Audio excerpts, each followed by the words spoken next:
Para sa mag-a-apply ng pension retirement sa SSS, so ang mga kailangan yung requirements, so baptismal or birth certificate. So napaka-importante ang birth certificate sa mga pensionado, yung first timer na magpe-pension and kukuha ng for retirement. So need nyo talaga ang birth certificate dahil yun yung isang requirements ng SSS para magka-pension.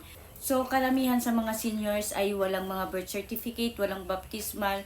Need nyo talaga na ma-provide ang hinihingi ng SSS. So, like sa father ko, so nilakad namin yung SSS niya for pension, for retirement.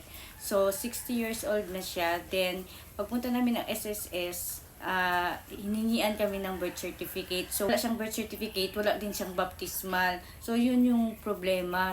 So ang ginawa namin, pumunta kami ng PSA para kumuha ng birth certificate niya. Pero, sadly, wala siyang record doon. Negative, wala siyang record. Pagpunta namin sa PSA, wala.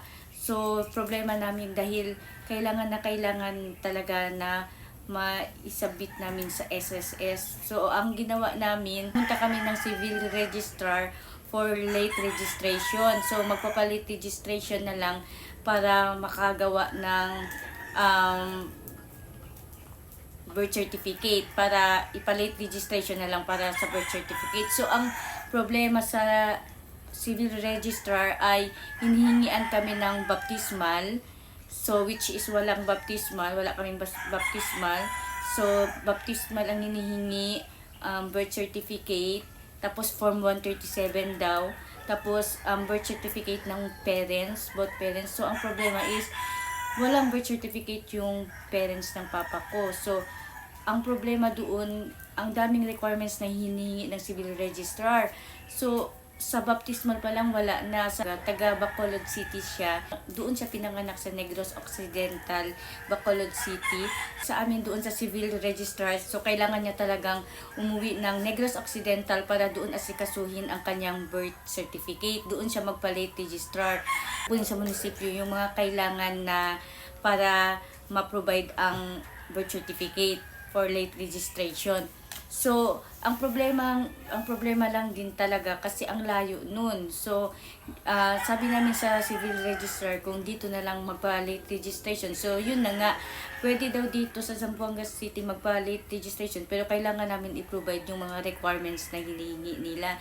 And then, kung ma-provide na namin, abutin pa daw ng 6 to 1 year bago ma-release bago ma-release yung late registration ng birth certificate. So, para sa mga seniors na yung nahihirapan na mag-process ng mga requirements, so, para katulad sa amin, nahihirapan kami, ilang araw kami nag-asikaso. So, sa mga first-timer na kukuha ng SSS pension for retirement, kailangan is birth certificate or baptismal. So, alin lang sa dalawa ang hinihingi ng SSS. So, yun na nga, yung sa amin is pahirapan.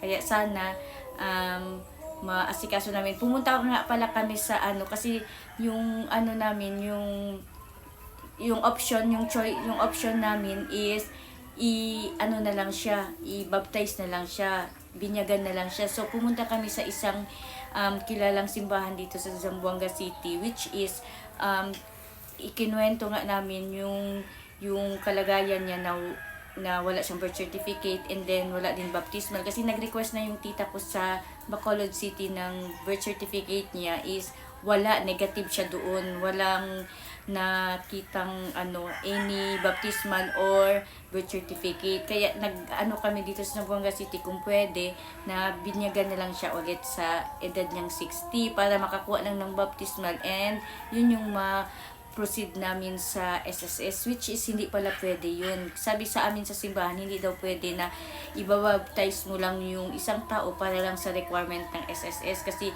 ang pagkakaalam namin is walang baptismal pero baka meron daw. Yun ang sabi sa amin, baka meron daw sa munisipyo ng Bacolod City or saan siya bininyagan. Kasi wala na siyang matandaan kung saan siya bininyagan kasi syempre baby pa yun siya. And then 5 years old pa lang pala siya, patay na yung parents niya.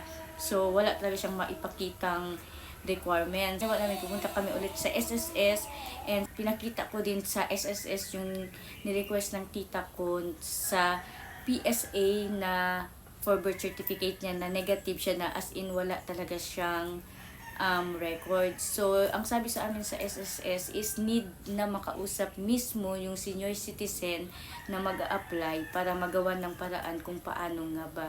So, hintayin natin yung part 2. Ano ko yung part 2 dito. Kung ma-approve ba ng SSS na kahit walang certificate or any documents na pwedeng mag-apply for pension retirement. So, abangan nyo yung part 2 guys. Sana ma-okay and sana pumayag ang SSS na pwedeng makakuha ng pension yung senior citizen.